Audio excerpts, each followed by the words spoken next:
नमस्कार मित्रांनो, रामनवमीला मनगटावर बांधा 11 गाठींचा हा धागा, होईल तुमचे आणि तुमच्या कुटुंबाचे संरक्षण. नमस्कार मित्रांनो, श्री स्वामी समर्थ. श्री रामरक्षा स्तोत्र हे तर संरक्षण कवच मानले जाते.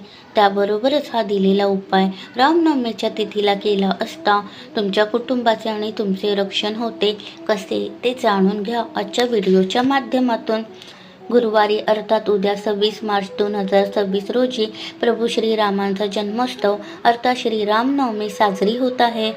श्रीरामांचे जीवन हे केवळ एक कथा नसून ती मानवी जीवनातील प्रचंड संघर्षावर मिळवलेल्या विजयाची गाथा आहे. अयोध्येचे राजकुमार असूनही वाट्याला आलेला 14 वर्षांचा वनवास, पितृशोक, पत्नीचा विरह आणि मुलांपासून दुरावणे असे अफाट दुःख सोसूनही त्यांनी मर्यादा पुरुषोत्तम म्हणून स्वतःला सिद्ध केले.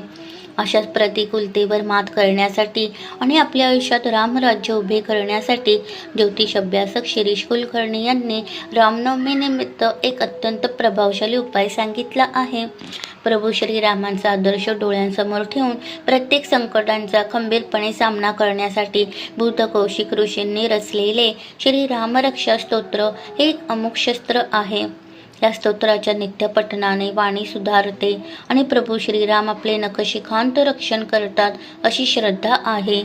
त्याचे नित्यपठण करण्याबरोबरच हा उपाय रामनवमीला करावा असे ज्योतिषी सांगतात.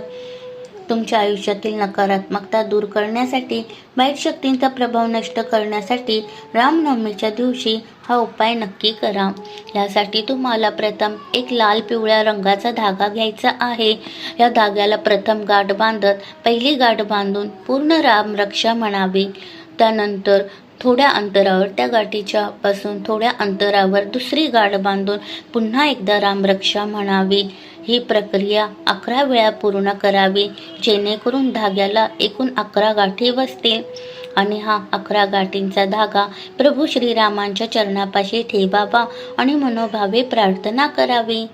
त्यानंतर हा सिद्ध झालेला धागा स्वतःच्या किंवा आपल्या कुटुंबियांच्या मनगटावर श्रद्धेने बांधावा. यामुळे आपल्या जीवनामध्ये नकारात्मकतेचा विसर होतो.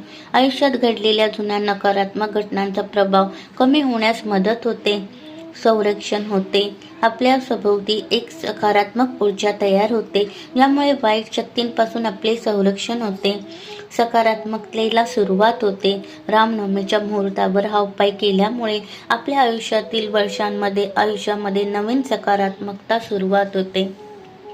तुम्ही नक्की एकदा हा उपाय करून पहा. धन्यवाद.